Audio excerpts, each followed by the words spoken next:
So student, until now we have already discussed about the simple goiter. Simple goiter के अंदर हमने इसकी symptoms देखी, तो उसकी हमने टाइप देखी, तो उसका ट्रीटमेंट देखा था, पेशेंट कैसे प्रेजेंट करता है।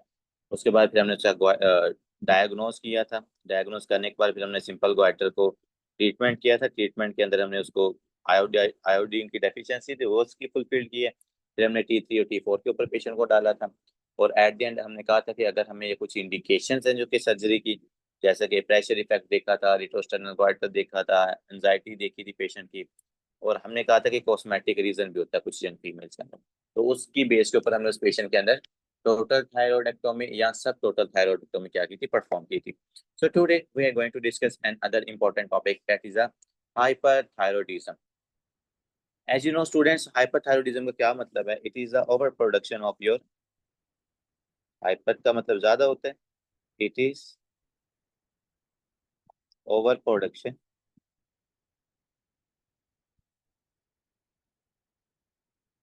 of the T3 and T4 hormones.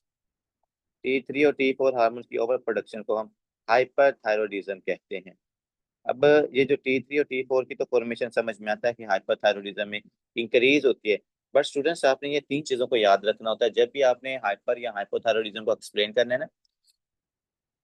एक तरफ तो आप T3 और T4 को बता रहे होते हो, साथ आपने TSH को भी बताना होगा, ठीक है। तो यहाँ पर हमारे पास जो TSH होता है ना वो रिड्यूस होता है।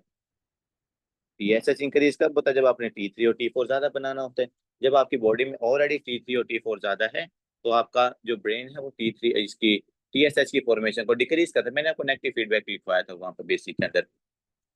T3 T4 ज्यादा तो नेगेटिव फीडबैक जाता है आपके हाइपोथैलेमस और एंटीरियर पिट्यूटरी ग्लैंड के ऊपर, जहां से TRH और TSH दोनों की प्रोडक्शन कम हो जाती है। इस तरह हाइपरथायरॉइडिज्म वाले पेशेंट के अंदर आपको T3 T4 ज्यादा और जो TSH है वो कम मिलता है, ठीक है। इसके बाद जो दो कंडीशंस हैं, इस दो कंडीशन के बारे में स्टूडेंट काफी सारे कंफ्यूज होते हैं कि सर टॉक्सिकोसिस और जो हाइपरथायरॉइडिज्म में इन दोनों में क्या डिफरेंस होता है?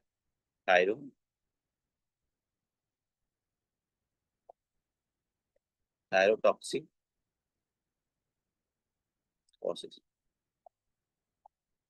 Thyrotoxicosis students is called the access production of your thyroid hormone. ये फिजियोलॉजिकल भी हो सकता है, ये हमारे पास पैथोलॉजिकल भी हो सकता है। So sudden excess secretion sudden excess secretion of thyroid hormones of thyroid hormones due to physiological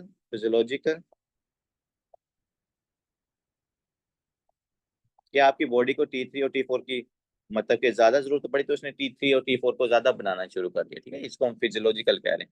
sudden excess secretion of thyroid hormone due to physiological और द पैथोलॉजिकल इश्यूज। तो ये सडनली अगर हमारे पास T3 और T4 ज्यादा बन जाए उसको थायरोटॉक्सिकोसिस कहते हैं। और जो हाइपरथायरॉइडिज्म होता है, हाइपरथायरॉइडिज्म का मतलब है आपको कि ज्यादातर पैथोलॉजिकल कंडीशंस होती हैं और वो जो लॉन्ग टर्म होती हैं, काफी देर तक। लेट्स सपोज एक बंदा ग्रेव डिजीज का है, उसको पिछले 6 महीने 2 साल से क्या है, हाइपरथायरॉइडिज्म है। तो हाइपरथायरॉइडिज्म का मतलब है chronic increase production of T3 और T4 due to the pathological conditions, ठीक है। अगर आपने लिखना तो आप वो भी लिख सकते हो यहाँ पर। हाइपर का क्या मतलब है? ये तो सडन हो रहा है, थायरोटॉक्सिकोसिस तो सडन हो सकता है, हाइपर थायरोडिज्म और हाइपरथायरॉइडिज्म के एक्सेस प्रोडक्शन, यहाँ पर hyperthyroidism chronic increase production of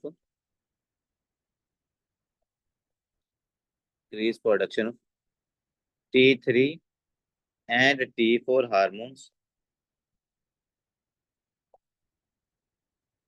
due to pathological issues. ज्यादातर ये जो लॉन्ग टर्म होते हैं ये पैथोलॉजिकल होते हैं, जो शॉर्ट टर्म होते हैं फॉर अ वाइल होते हैं वो हमारे पास फिजियोलॉजिकल कंडीशन की वजह से भी हो सकता है। आपकी बॉडी के ऊपर स्ट्रेस आई हो सकता है उस वजह से T3 T4 की प्रोडक्शन सडनली ज्यादा इंक्रीज हो जाए। सो क्रोनिक या इसके अलावा वो पैथोलॉजिकल भी होता है, जैसे थायराइड स्टॉर्म होता है ना, कि सडनली बहुत ज्यादा T3 और T4 सेक्रेशन, उसकी सेक्रेशन होना शुरू हो जाती है आपके थायराइड नड्यूल से। तो वहां पर एक्सेसरी पेशेंट के अंदर ना सडनली बहुत ज्यादा सिम्टम आना शुरू हो जाती है इसकी हाइपरथायरॉयडिज्म की। बट जो हाइपरथायरॉयडिज्म है ये हमारे पास ज्यादातर क्रॉनिक है और लॉन्ग टर्म कंडीशन की वजह से होता है, और ज्यादातर ये पैथोलॉजिकल है, ठीक है, ड्यू टू पैथोलॉजिकल कंडीशन।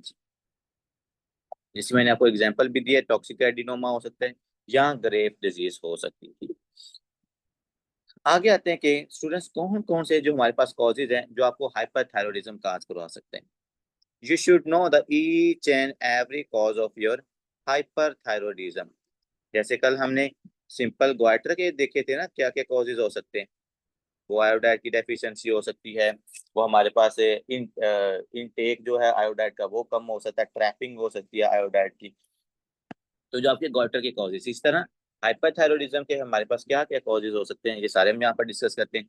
सबसे पहले आपने इसके अंदर क्या देखना है कि पेशेंट के अंदर ग्रेव्स डिजीज वाला जो पेशेंट है उसमें हाइपरथायरॉयडिज्म होती है। ग्रेव्स डिजीज, ग्रेव्स डिजीज वाले पेशेंट में हाइपरथायरॉयडिज्म होती है। इसके अलावा मैंने आपको बताया था कि जो टॉक्सिक मल्टी नोड्यूलर है चाहे वो टॉक्सिक सिंगल नोड्यूलर है, दोनों के अंदर हाइपरथायरॉयडिज्म होती है। ग्रेव डिजीज, उसके बाद आ गया हमारे पास टॉक्सिक, ये टॉक्सिक का वर्ड याद रखिएगा। टॉक्सिक नोड्यूल है ना तो वो हाइपरथायरॉयडिज्म का होगा। Toxic multi nodular, multi nodular, या फिर हमारे पास दूसरा कौन सा है, toxic single nodular, toxic single nodular goitre. ये दोनों कंडीशन, ये इनका मैच इफेक्ट नहीं है, बल्कि ये ज्यादा T3 और T4 की फॉर्मेशन भी यहाँ पर इंक्रीज होती है। आगे आते हैं स्टूडेंट्स, हमारे पास कुछ और भी टेम्परेरी कंडीशंस होती हैं जो आपके पास हाइपरथायरॉयडिज्म काज करवा सकती हैं। इसके अंदर हमारे पास आता है थायरोटॉक्सिकोसिस फैक्टिशिया, या इसके अंदर एक और भी कंडीशन होती है स्ट्रोमा ओवरी, चले आप लिख लें। स्टोमा ओवरी मैं आपको रिप्रोडक्टिव सिस्टम के अंदर पढ़ाऊंगा। ये जो स्टोमा ओवरी है ये क्या करती है, ये वहां से TSH की प्रोडक्शन ज्यादा करवा रही होती है, और जो आके क्या करवाता है यहाँ पर हाइपरथायरॉयडिज्म का करवा देता है, ठीक है। स्टोमा ओवरी होगी। इसके अलावा आप लिखें थायरोडाइटिस। थायरोडाइटिस वाले पेशेंट के अंदर स्टार्ट के अंदर हाइपरथायरॉयडिज्म होती है, और with the passage of time फिर उसमें हाइपोथायरॉयडिज्म हो जाती है। थायरोडाइटिस वाले पेशेंट के अंदर दोनों कंडीशन होती है। इसके अलावा कार्सिनोमा, अगर हमारे पास कोई ट्यूमर है जैसे पेप्टिक कार्सिनोमा है, मेडुलरी है, फॉलिकुलर है, अगर वो मैस के साथ फंक्शनल इफेक्ट करना शुरू कर दे तो जाहिर बात है वो क्या करेगा, फिर access production of thyroid hormones करेगा, ठीक है। तो स्टोमा ओवरी हो गया, थायरोडाइटिस हो गया, कार्स ये हमारे पास कार्सिनोमास हो गए। नेक्स्ट एक और बड़ी इंपॉर्टेंट कंडीशन आती है, दैट इज अ न्यूनेटल, बच्चों के अंदर हमारे पास थायरोडाइटिस भी होता है। तो नंबर 7 हम लिखेंगे न्यूनेटल थायरोटॉक्सिकोसिस। बच्चों के अंदर क्या हो रहा है, ज्यादा थायराइड हार्मोन की प्रोडक्शन हो रही है। तो at least you should know the 8 to 10 causes that can lead towards the hyperthyroidism। इसके अलावा जो मैं आपको बता रहा था ना फैक्टीशिया, वो फैक्टीशिया होता है कि अगर आप एक्सोजीनियसली ज्यादा थायराइड हार्मोन्स को ले रहे हैं तो उसकी वजह से फिर आपको हाइपरथायरॉयडिज्म होती है, बट उसके अंदर आपका जो थायराइड ग्लैंड है वो एज इट इन्वॉल्व नहीं हो रहा होता। तो ये आपने कॉजेज जो है ना, Graves disease, multinodular goitre, single nodular goitre, struma ovarii है, थायरोडाइटिस है, कार्सिनोमा है, न्यूनेटल थायरोडाइटिस है, ये कॉजेज आपने हाइपरथायरॉयडिज्म के क्या रखने स्टूडेंट्स, याद रखने। अब इनमें से जो मेन मेन है उनको हम एक एक करके क्या करते हैं, डिस्कस करते हैं। सबसे पहला जो हमारे पास यहाँ पर आ रहा है that is your Graves disease. That is your, मैं हर वैसे हमने मेडिसिन के अंदर भी पढ़ा हुआ है, बेसिक के अंदर भी पढ़ा हुआ है, बट यहाँ पर सर्जरी के अंदर थोड़ी सी डिजीज के बारे में हम सुपरफिशियली ओवरव्यू देंगे। उसके बाद फिर आगे हम अपनी इंडिकेशंस की तरफ जाएंगे, कब सर्जरी करनी है, कौन सी करनी है, किस तरह करनी है। ग्रेव डिजीज या जिसको डिफ्यूज टॉक्सिक ग्वाइटर भी कहा जाता है। क्या कहा जाता है इसके अंदर, आपको कैसा ग्वाइटर नजर आता है, डिफ्यूज। ये शायद मैं आपको काफी दफा बता चुका हूँ। ये डिफ्यूज टॉक्सिक ग्वाइटर आपको ग्रेव डिजीज वाले पेशेंट के अंदर नजर आता है। अब ग्रेव डिजीज स्टूडेंट्स हमारे पास है क्या, it's an auto immune condition. आपका जो इम्यून सिस्टम है वो नॉटी हो जाता है, ऑटो इम्यून डिजीज। ज्यादातर हमारे पास जो ग्रेव डिजीज है ये कौन से जेंडर के अंदर पाई जाती है, फीमेल के अंदर। फीमेल्स के अंदर ज़्यादातर पाई जा रही है। इसके अलावा ग्रेव्स जो डिजीज़ है ये डेवलप कैसे होती है, ऐसी कौन सी एंटीबॉडीज़ हैं जिनकी फॉर्मेशन होने की वजह से उस पेशेंट के अंदर हाइपरथायरॉयडिज्म होना शुरू हो जाती है। तो यहाँ पर हम लिखते हैं एंटीबॉडी। ये एंटीबॉडी का ना नाम अक्सर एग्जाम्स के अंदर पूछा जाता है, और इसके नाम भी बड़े ना मतलब चेंज करके लिखे हुए हैं। किसी ने एबनॉर्मल थायराइड स्टिमुलेटिंग एंटीबॉडी लिखा हुआ है, किसी ने इसको डायरेक्टली मतलब कि रिसेप्टर स्टिमुलेटर लिखा हुआ है। तो याद आपने यही रखना है कि अगर मेरे पास ये थायराइड ग्लैंड है और इस थायराइड ग्लैंड के ऊपर ये रिसेप्टर हैं आपके टीएसएच के, अब इन रिसेप्टर को तो आपका नॉर्मली टीएसएच ने क्या करना है, स्टिमुलेट करना है। लेकिन अगर टीएसएच के अलावा कोई और एंटीबॉडी आके क्या करती है, इनको एक्टिवेट कर देती है, जिसके अंदर हमारे पास कौन सी आ रही है, थायराइड स्टिमुलेटिंग एंटीबॉडी। मैं आपको इसका इस एंटीबॉडी का नाम बताऊंगा, थायराइड थायराइड स्टिमुलेटिंग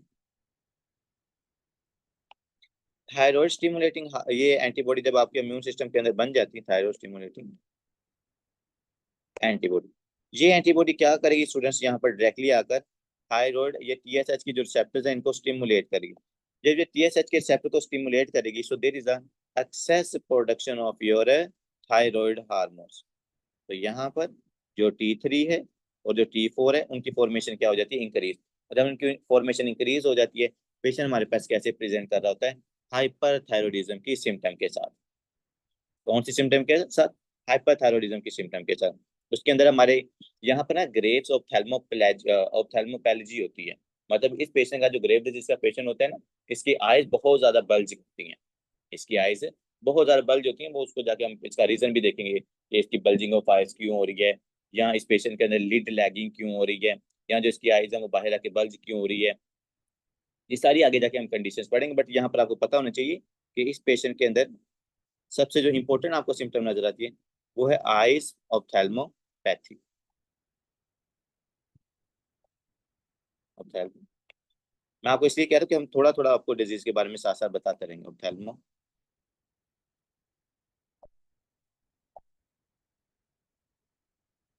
इसके अलावा स्टूडेंट, चूंकि आपके थायराइड हार्मोन से ही T3 और T4 की फॉर्मेशन ज्यादा हो रही है, यहाँ पर आप साथ साथ इंडिकेशंस लिख लो। T3 T4 की प्रोडक्शन ज्यादा है, यहाँ पर जो TSH है, TSH की प्रोडक्शन क्या होगी, यहाँ पर कम होगी। इसके अलावा जो आपके ग्रेव्स डिजीज है, ये है प्राइमरी हाइपरथायरॉयडिज्म। प्राइमरी हाइपोथायरॉयडिज्म, ये मसला कोई और नहीं है, हमारा जो थायराइड हार्मोन है वहीं से उसकी स्टिमुलेशन हो रही है, और उसकी स्टिमुलेशन की वजह से T3 और T4 की फॉर्मेशन है ज्यादा हो रही है। ठीक है, तो so that is the grave disease. थोड़ा सा आपको इसका जनरल आइडिया होना चाहिए। नेक्स्ट कौन सी कंडीशन थी जिसने हाइपरथायरॉयडिज्म इस पेशेंट के अंदर काज करवाई थी, that is a toxic multi nodular goitre. Next condition is a toxic multi toxic multi इसके अलावा जो दूसरे क्वार्टर लिखे हो ना, वो हमारी हाइपरथायरॉयडिज्म की तरफ नहीं जाती, ये बात याद रखिएगा। टॉक्सिक मल्टी नोड्यूलर ग्वाइटर, अब नाम के अंदर ही लिखा हुआ क्या स्टूडेंट, टॉक्सिक का क्या मतलब है कि ये T3 और T4 की फॉर्मेशन ज्यादा करवाएगा। मल्टी नोड्यूलर का क्या मतलब है कि मल्टीपल, आपके थायराइड ग्लैंड के अंदर मल्टीपल नोड्यूल्स बनेंगे, मल्टीपल नोड्यूल्स। और कल मैंने आपको रीजन भी बताया था कि ये जो मल्टीपल नोड्यूल्स बनते हैं इनका क्या रीजन होता है, कि हमारे पास जो टीएसएच है वो बार बार आके स्टिमुलेट कर रहा होता है आपके स्पेसिफिक सेल जो होते हैं ना थायराइड हार्मोन्स की, उनकी ओवर स्टिमुलेशन हो जाती है। जो कुछ सेल्स हैं जिनकी ओवर स्टिमुलेशन होती है, वो अपने साइज और नंबर को इंक्रीज कर लेते हैं, and then can lead towards the toxic multi nodular है वाइट। अगर आप इसको यहाँ पर ड्रॉ करोगे तो ये इस तरह का है, ये मेरे पास थायराइड हार्मोन है, दरमियान में एस्थमस है, तो इसके अलावा यहाँ पर आपके पास नड्यूल बन गया है, यहाँ पर नड्यूल बन गया है, यहाँ पर नड्यूल बन गया। तो that is called multi nodular goitre. लेकिन ये ग्वाइटर कौन सा है, जो हमारे पास टॉक्सिक है। टॉक्सिक कौन सा होता है, जो ज्यादा T3 और T4 की फॉर्मेशन करवाता है। मल्टीपल नोड्यूल्स आपको यहाँ पर नजर आएंगे स्टूडेंट। इसके अलावा जो टॉक्सिक मल्टी नोड्यूलर ग्वाइटर है ना, ये आपने याद रखना है, ये ज्यादातर मेल के अंदर और एल्डर्स लोगों में पाया जाता है। सो एल्डर्स एज के जो लोग हैं उनके अंदर टॉक्सिक मल्टी नोड्यूलर ग्वाइटर क्या है, ये ज्यादा ज्यादातर पाया जाता है। ठीक है, अब इसकी स्टिमुलेशन कहाँ से हो रही थी? इसकी स्टिमुलेशन हो रही थी हमारे पास टीएसएच की। यही तो बात थी ना, ग्वाटर क्यों डेवलप होता है जब किसी पेशेंट के अंदर ये टॉक्सिक मल्टीन्यूडल ग्वाटर क्यों डेवलप हो रहा था? हमने कहा था कि अगर एक पेशेंट है उसकी आयोडीन के साथ डेफिशिएंसी होती है, डेफिशिएंसी वाले पेशेंट के अंदर टीएसएच बार बार स्टिमुलेट कर रहा होता है आपके फोलिकुलर सेल्स को कि भाई क्या कर T3 और T4 बना। जब वो बेचारा कुछ ना कुछ किसी हद तक T3 और T4 बना रहा होता है तो उसके जो कुछ सेल्स हैं उनकी ओवर स्टिमुलेशन होने के बाद दे can lead towards the nodular formation, और अगर वो नोड्यूलर फॉर्मेशन आपके पास फंक्शन है तो वो T3 और T4 की फॉर्मेशन ज्यादा करवाएगी। इसको आपने याद रखना है, सेकेंडरी हाइपरथायरॉयडिज्म, क्योंकि यहाँ पर आपका टीएसएच और आयोडीन इफेक्ट हो रही है, उसकी वजह से ये डेवलप हुई है सेकेंडरी हाइपरथायरॉयडिज्म। ये कौन सा हो गया? टॉक्सिक मल्टी नोड्यूलर ग्वाइटर हो गया। अब आगे आते हैं, जो तीसरे नंबर पर हमने पढ़ा था, that is a toxic adenoma. Third is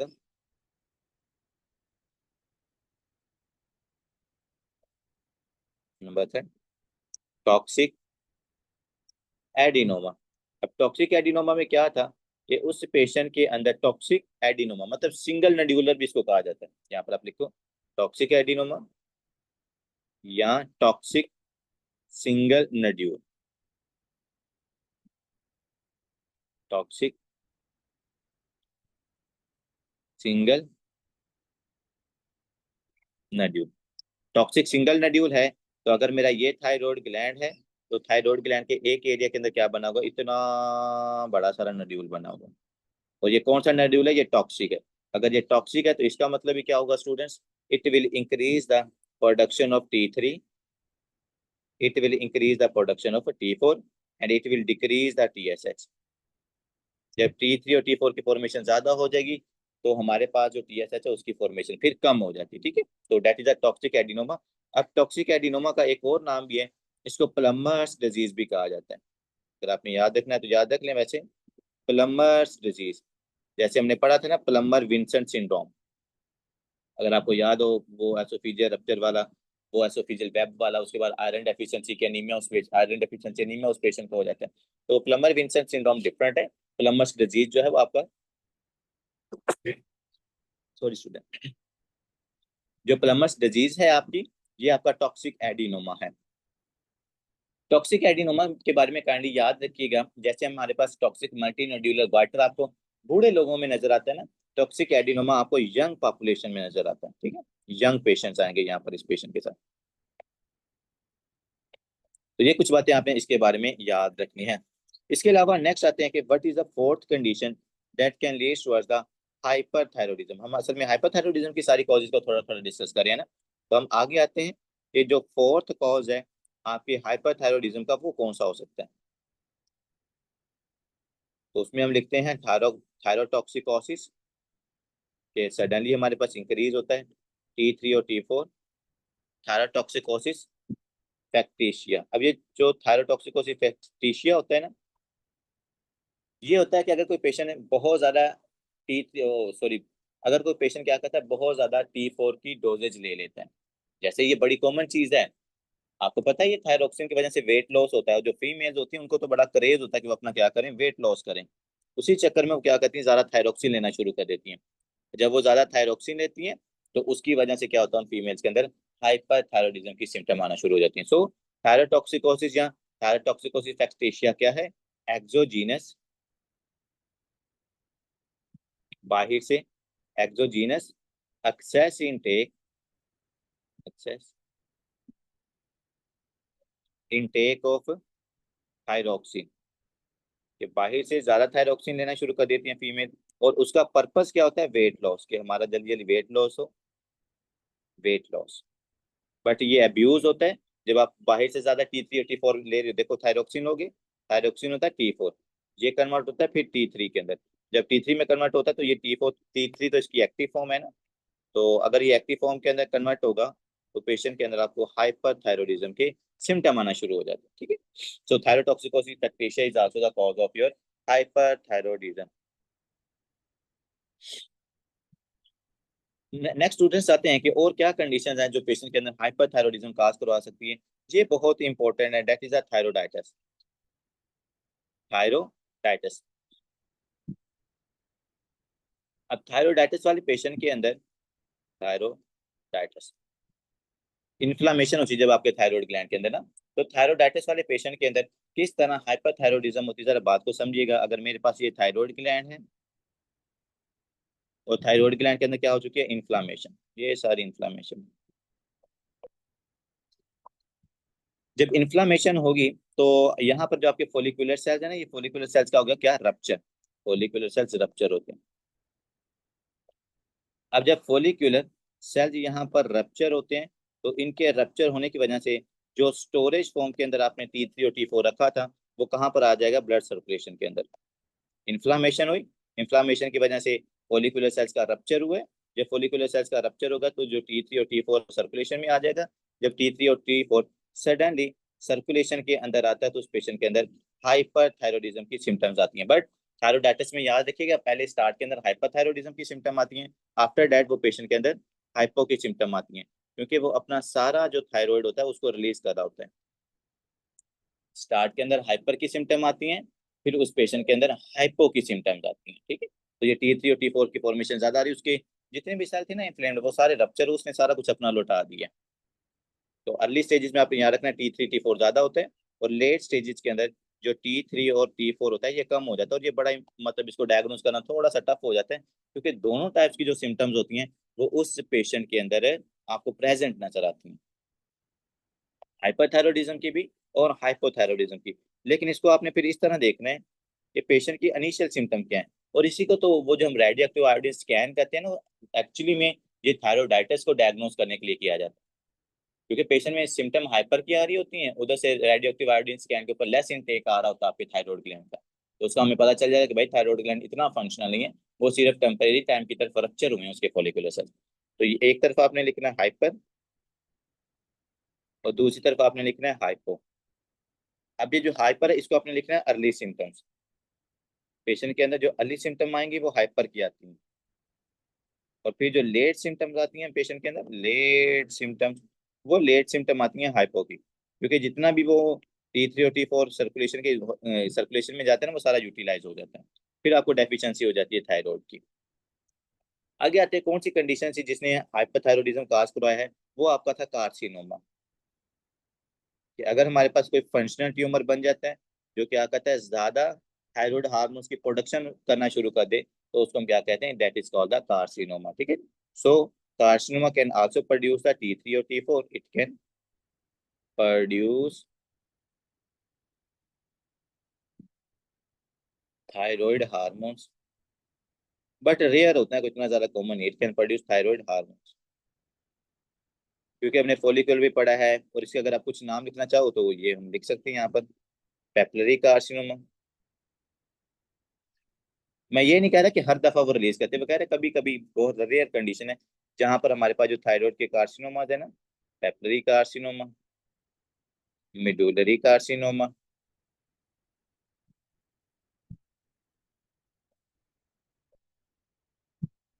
और देन द फॉलिकुलर कार्सिनोमा। तो in some condition they can also lead towards the production of the thyroid hormone, production of the thyroid hormone. ठीक है, तो ये आपने यहाँ पर याद रखना है, कार्सिनोमा। अब आते हैं हमारे पास लास्ट बट नॉट लीस्ट, कि जो हमारे पास पेशेंट होते हैं कौन से जो बच्चे रह गए थे हमारे पास, जिसको हमने क्या कहा था, थायरोटॉक्सिकोसिस न्यूनेट्स, या न्यूनेटर थायरोटॉक्सिकोसिस लिख लेते हैं, न्यू न्यूनेटर न्यूनेटर थायरोटॉक्सिकोसिस। न्यूनेटल थायरोटॉक्सिकोसिस, सबसे पहले तो जो न्यूनेट है वो क्या होता है, फर्स्ट वन मंथ का बेबी और 28 डेज का, फर्स्ट या 1 मंथ, 1 मंथ बेबी, यहाँ पे इसके साथ लिख सकते हो, और 28 डेज या 28 दिन का जो होता है उसको हम न्यूनेट कहते हैं। अब न्यूनेट के अंदर अगर आपको थायरोटॉक्सिकोसिस नजर आएगी, उसके अंदर आपको ज्यादा T3 और T4 नजर आता है, तो उसका रीजन क्या हो सकता है। इनका स्टूडेंट्स जो मदर होती है ना, मदर के अंदर ग्रेव डिजीज होती है स्पेसिफिकली। जब मदर के अंदर ग्रेव डिजीज है ना, तो उसका जो बच्चा होता है ना वो फिर वो न्यूनेटल थायरोटॉक्सिस के साथ प्रेजेंट करता है। तो यहाँ पर हम लिखेंगे ग्रेव डिजीज, लेकिन ये जो ग्रेव डिजीज है किसके अंदर प्रेजेंट होती है, मदर के अंदर। अगर मदर के अंदर ग्रेव डिजीज है तो वहां पर कौन सी एंटीबॉडीज बनेगी, वहां पर एंटीबॉडी बनेगी थायराइड स्टिमुलेटिंग एंटीबॉडी। ठीक है, तो यहाँ पर हम लिखते हैं थायराइड स्टिमुलेटिंग एंटीबॉडी। अब ये जो थायराइड स्टिमुलेटिंग एंटीबॉडी है ये प्लेसेंटा को क्रॉस कर जाती है। ये क्या करेंगी, प्लेसेंटा को क्रॉस करेंगी और वहां पर जाके न्यूनेट के जो थायराइड ग्लैंड है न्यूनेट के अंदर जाएगी और न्यूनेट का जो थायराइड ग्लैंड है उसको स्टिमुलेट करेगी। जब उसके थायराइड ग्लैंड को स्टिमुलेट करेगी तो न्यूनेट का जो थायराइड ग्लैंड है वो क्या करेगा, ज्यादा T3 और T4 की प्रोडक्शन करेगा। और अब जैसे ये न्यूनेट बेचारा पैदा होगा इसकी बॉडी के अंदर ऑलरेडी क्या हो चुके होंगे, T3 और T4 की फॉर्मेशन है इंक्रीज हो चुकी होगी। T3 और जो T4 है इसकी ऑलरेडी फॉर्मेशन इंक्रीज हो चुकी है, इसको कहते हैं न्यूनेटेड थायरोटॉक्सिकोसिस। बट फायदा यहाँ पर ये होता है चूंकि जो एंटीबॉडीज है वो बच्चे का अपना इम्यून सिस्टम नहीं बना रहा होता, तो आफ्टर फ्यू वीक्स ये बच्चा जो होता है ना वो रिजॉल्व, इसकी सिम्टम ठीक हो जाती है। आफ्टर यहाँ पर आप लिख लीजिएगा 3 to 4 वीक्स के बाद जब उसको सिम्टम डेवलप हुई है ना तो 3 से 4 वीक्स के बाद ये सेल्फ रिजॉल्व हो जाता है, बच्चा खुद ठीक हो जाता है। रीजन क्या कि भाई जो कुछ एंटीबॉडीज क्रॉस करके आई थी ना इस बच्चे की बॉडी के अंदर उन्होंने सिर्फ हाइपरथायरॉयडिज्म काज करी, वैसे बच्चे के अंदर कोई इस तरह की प्रॉब्लम ऑलरेडी प्रेजेंट नहीं थी। ठीक है, आगे आते हैं तो यहाँ पर हमारे पास जितने भी कॉजेज थे ना हाइपोथायरॉयडिज्म के अंदर, वो टॉक्सिक मल्टीनोड्यूलर था, वो सिंगल था, वो ग्रेव डिजीज था, वो हमारे पास थायरोडाइटिस था, वो हमारे पास कार्सिनोमा था, वो न्यूनेटेड थायरोटॉक्सिकोसिस, वो सारी हमने डिस्कस कर ली है। अब हम आते हैं कि अगर जो पेशेंट है हाइपरथायरॉयडिज्म का उस पेशेंट के अंदर क्या क्या सिम्टम प्रेजेंट होती हैं। मैं आप लोगों को एक चीज बताता हूँ ना कि जो सर्जरी है, surgery is the sum of your 3 subjects, आपकी मेडिसिन, बेसिक आपकी जो है ना और एनाटॉमी, इन तीनों चीजों का जो हमारा सम अप है ना वो आपकी सर्जरी है। तो अगर आपने वो एनाटॉमी उसके बाद मेडिसिन आपकी अच्छी है, बेसिक सब्जेक्ट्स आपकी अच्छी हैं, तो आपको तो मेरे ख्याल में सर्जरी में ज़्यादा प्रॉब्लम नहीं होगी। ये सारी बातें हम वही करें, ये मैं आपको फर्स्ट एड के अंदर भी पढ़ाऊंगा। ये मैं सारी बातें आज आपको, आज हमारा टॉपिक भी वैसे ही है, ये सारी बातें मैं आपको वहां पर भी पढ़ाऊंगा। सो हाइपरथायरॉयडिज्म का जो पेशेंट होता है वो कौन कौन से साइन और सिम्टम के साथ प्रेजेंट करते हैं। सबसे पहले तो हम उसकी सिम्टम्स देखते हैं। सबसे पहले हम क्या करते हैं, सिम्टम्स उस पेशेंट की देखते हैं। सिम्टम वो होती है जो पेशेंट खुद बताता है, ठीक है, साइन वो होते हैं जो डॉक्टर देखते हैं। सिम्टम के अंदर बच्चों सबसे कॉमन क्या था, हमने कहा था इस पेशेंट के अंदर पाल्पिटेशन होती है, क्योंकि हाइपरथायरॉयडिज्म में ज्यादा T3 और T4 बनेगा, वो आपके पास एड्रीनर्जिक जो रिसेप्टर्स होते हैं हार्ट के ऊपर उनको जाके एक्टिवेट करेगा, पेशेंट हमारा पाल्पिटेशन के साथ आता है।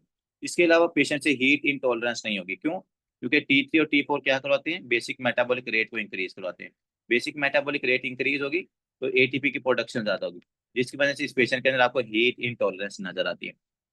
नेक्स्ट स्टूडेंट जो हमारे पास T3 और T4 थे वो क्या करवाते थे, जीआईटी की मोटिलिटी बढ़ाते हैं, जीआई मोटिलिटी इंक्रीज करवाते हैं आपके T3 और T4 में। और अगर ये जीआईटी की मोटिलिटी इंक्रीज करवाते हैं so they can lead towards the diarrhoea as well. So hyperthyroidism वाले पेशेंट के अंदर आपको डायरिया नजर आता है और हाइपर वाले पेशेंट के अंदर आपको कॉन्स्टिपेशन नजर आती है। इसके अलावा चूंकि पेशेंट के अंदर ज्यादा एटीपी ज्यादा बन रही होती है और पेशेंट के अंदर आपको रेस्टलेस नजर आती है, ये बच्चा बेचैन होता है बेचारा। इसके अलावा यहाँ पर पेशेंट को ना तो नींद काम की आती है, इंसोम्निया। इसके अलावा जी बोन वीकनेस, बोन वीकनेस। इसके अलावा इसके अंदर आपको नजर आता है अगर फीमेल है तो जो उनका मेंस्ट्रुअल साइकिल वो सारा डिस्टर्ब हो जाता है, हम यहाँ पे लिखते हैं मेंस्ट्रुअल इरेगुलरिटीज, मेंस्ट्रुअल इरेगुलरिटीज। ये थे आपके सिम्टम जो आपको नजर आते हैं हाइपरथायरॉयडिज्म वाले पेशेंट के अंदर। लेकिन बात यहाँ पर खत्म नहीं होती, बहुत सारे साइन भी होते हैं जो डॉक्टर उस पेशेंट के अंदर देखता है। तो यहाँ पर आप देखते हैं वो कौन कौन से साइन हो सकते हैं जो आपका डॉक्टर उस पेशेंट के अंदर देखता है। और जो ज्यादा इसका मतलब कि डिटेल वाला टॉपिक है ना वो इसके साइन ही है, ये अभी हमने कल इनको एक एक साइन को आगे डिटेल में भी डिस्कस करना है। बट यहाँ पर हमें आइडिया होना चाहिए कि वो कौन कौन से साइन है जिनके साथ ये पेशेंट प्रेजेंट कर सकता है। ठीक है, सबसे पहले आपने उसकी हार्ट रेट देखनी है, तो आपको हार्ट रेट इंक्रीज नजर आएगी, मतलब कि पेशेंट हो सकता है टैकीकार्डिया का। ये अब आप हार्ट रेट डॉक्टर उसकी देख रहे हैं। इसके अलावा डॉक्टर देखता है कि भाई इस पेशेंट के अंदर जिसके पाम है वो क्या है, मॉइस्ट है, पाम इसके क्या है, मॉइस्ट है। पाम मॉइस्ट का क्या मतलब है भैया कि स्वेटिंग ज्यादा प्रोड्यूस होगी, इसकी वजह से पाम्स के मॉइस्ट हो जाएंगे। नेक्स्ट आते हैं, अगर पेशेंट हमारा ग्रेव डिजीज का है तो उसके अंदर आपको एक्सोप्थेल्मस नजर आएगी। इंशाल्लाह आज आपको एक्सोप्थेल्मस का रीजन भी पता चलेगा, किस तरह जो इसकी आईज है वो बल्ज करके बाहर आती है, एक्सोप्थेल्मस है। इसके अलावा स्टूडेंट्स इन पेशेंट्स के अंदर आपको नजर आता है कि एडीमा, ठीक है, यहाँ पर हम लिख लेते हैं मिक्स एडीमा। पेशेंट उसकी लेग का फिजिकल एग्जामिनेशन करते हैं तो वहां पर हमें एडीमा नजर आता है। इसके अलावा T3 और T4 के ज्यादा होने की वजह से आपको उस पेशेंट के अंदर ट्रिमर्स नजर आते हैं। अगर आप नोटिस करोगे ना तो हर चीज इंक्रीज हो रही है, हर चीज इंक्रीज हो रही है, हार्ट रेट इंक्रीज है, पेशेंट के अंदर ट्रीमर्स हमें नजर आ रहे हैं, GIT की मोटिलिटी इंक्रीज हो चुकी है। सब कुछ आपने याद रखना है, इस पेशेंट के अंदर आपको इंक्रीज नजर आता है, ठीक है। इसके अलावा जो बॉडी के जितने भी रिफ्लेक्सेस हैं, ये रिफ्लेक्सेस इस पेशेंट के इंक्रीज हो जाते हैं। सो मोइस्ट है, एक्सोप्थेल्मस है, मिक्स एडिमा है, ट्रीमर है, अरिथमिया है, रिफ्लेक्सेस जो इसके हैं वो इंक्रीज हो जाते हैं। ये हमारे पास साइंस है जो आपको इस पेशेंट के अंदर है नजर आते हैं। कौन सा पेशेंट है बच्चों? जो हमारा पेशेंट है इसका हाइपरथायरॉइडिज्म का। अगर आपने एक और लिखनी वो मुझे याद आ गया, फर्स्ट एड के ऊपर उन्होंने लिखा होता कि इनके जो नेल्स हैं, नेल की डिस्ट्रक्शन होती है, उस कंडीशन को हम कहते हैं ऑन्कोलाइसिस। ये भी लिख लीजिएगा। जो इनके नेल्स है ना वो बेड से सेपरेट हुए, मैं इसकी आपकी फोटो भी सेंड करूंगा, ऑनकाइलॉसिस। और ये होता क्या है, जिसके अंदर जो नेल्स है वो नेल बेड से सेपरेट हो जाते हैं। नीचे लिख देते हैं साफ साफ करके, ऑन ऑनकोलाइसिस। ठीक हो गया स्टूडेंट्स। तो ये थे इसके पास हमारे पास साइन एंड सिम्टम। हमने जो डिफरेंट टाइप्स की हाइपरथायरॉइडिज्म की उसको डिस्कस किया है। बाकी जो इंशाल्लाह हम कल कंटिन्यू करेंगे। फिर हम आएंगे कि आपने इस पेशेंट को डायग्नोज कैसे करना है और इनको ट्रीट कैसे करना है। और हमारी जो कुछ इसकी आई की साइन एंड सिम्टम्स हैं उनको हमने कल डिटेल के अंदर डिस्कस करेंगे, ठीक है। तो बाकी इंशाल्लाह मिलते हैं आपको नेक्स्ट लेक्चर के अंदर। ओके जी, अल्लाह हाफ़िज़।